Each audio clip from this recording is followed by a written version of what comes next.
let me get that.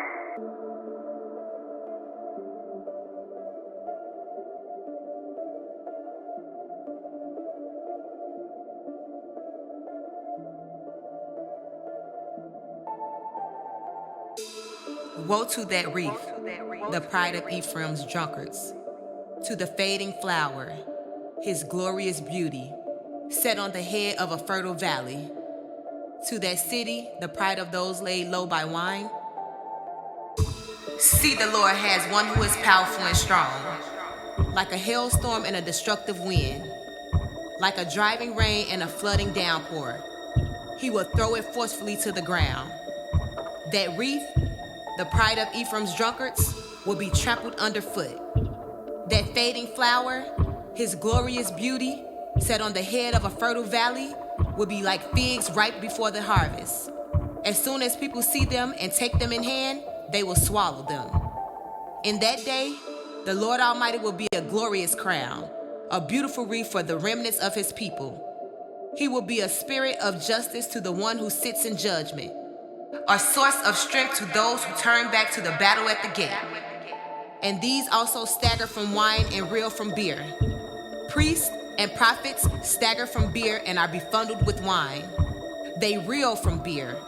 They stagger when seeing visions. They stumble when rendering decisions. All the tables are covered with vomit, and there is not a spot without filth. Who is it he is trying to teach? To whom is he explaining his message? To children weaned from their milk? To those just taken from the breast? For it is, do this, do that, a rule for this, a rule for that, a little here, a little there.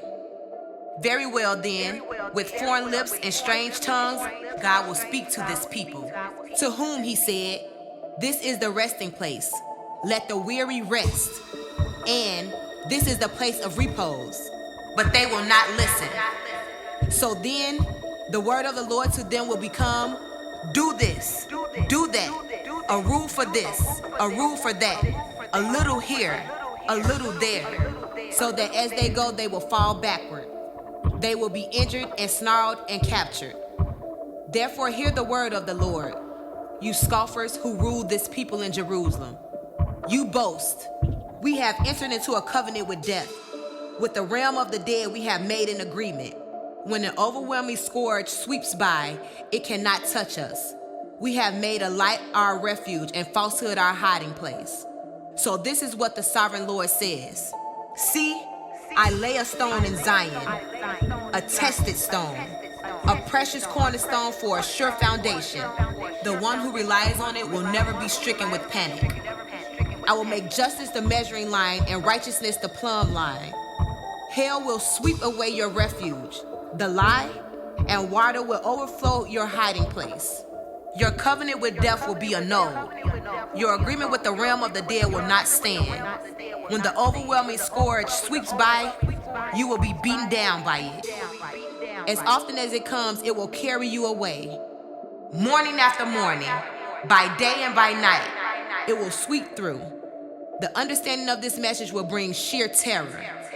The bed is too short to stretch out on. The blanket too narrow to wrap around you. The Lord will rise up as he did at Mount Perazim.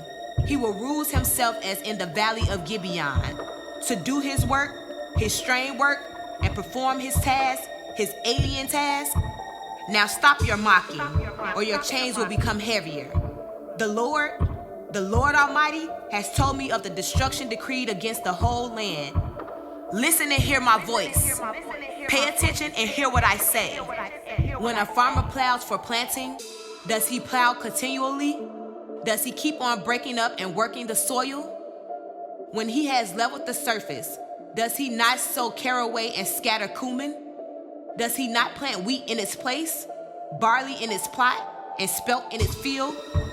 His God instructs him and teaches him the right way. Caraway is not thrashed with a sledge, nor is the wheel of a cart rolled over cumin.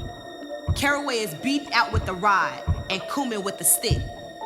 Grain must be ground to make bread, so one does not go on thrashing it forever. The wheels of a thrashing cart may be rolled over it, but one does not use horses to grind grain. All this also comes from the Lord Almighty, whose plan is wonderful, whose wisdom is magnificent.